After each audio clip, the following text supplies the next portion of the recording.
সব শঙ্কা কেটে গিয়ে বাংলাদেশে শাহিন রিজওয়ানরা রাত পেরিয়ে তখন ভোর এক এক করে বেরোচ্ছেন পাকিস্তানি ক্রিকেটাররা। বিশ্বকাপের ফাইনালের দিনই তারা ঢাকায় সাম্প্রতিক ব্যর্থতা ভুলে নতুন মিশনে। অথচ পাকিস্তান আসবে কিনা সেসব নিয়ে কত কথা আর আলোচনা। বোর্ড অবশ্য শুরু থেকেই ছিল আত্মবিশ্বাসী। পাকিস্তান ঠিক সময়ে আসবে, সব অস্থিরতা কেটে যাবে, এমনটাই ছিল প্রত্যাশা। হলেও সেটাই। রোববার মধ্যরাতে ঢাকায় এসে পৌঁছেছে শাহিন শাহ আফ্রিদির দল ৩ ম্যাচের ওয়ানডে সিরিজ খেলতে।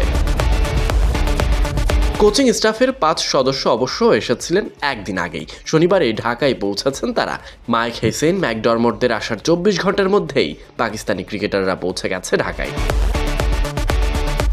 এয়ারপোর্ট থেকে কড়া নিরাপত্তার মধ্য দিয়ে তাদের গন্তব্য টিম হোটেলে। তবে পাকিস্তান বাংলাদেশের মধ্যে সরাসরি বিমান চলাচল শুরু হওয়াতে ভোগান্তি কমেছে অনেকটাই।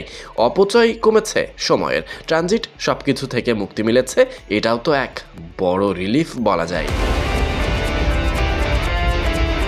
এই দলটাই বাবর আজম নাই। শুরু থেকেই পাকিস্তানের এই দলটা নিয়ে আলোচনা, আরও নির্দিষ্ট করে বললে সমালোচনার কেন্দ্রবিন্দুতে। সেই সমালোচনার চাপ নিয়েই বাংলাদেশে আসা, সেটাও বিশ্বকাপের ফাইনালের দিন। সেই হিসেবে বাংলাদেশে বসেই বিশ্বকাপের ফাইনালটা দেখতে পারবে শাহিনরা, যদি তাদের ইচ্ছা হয়।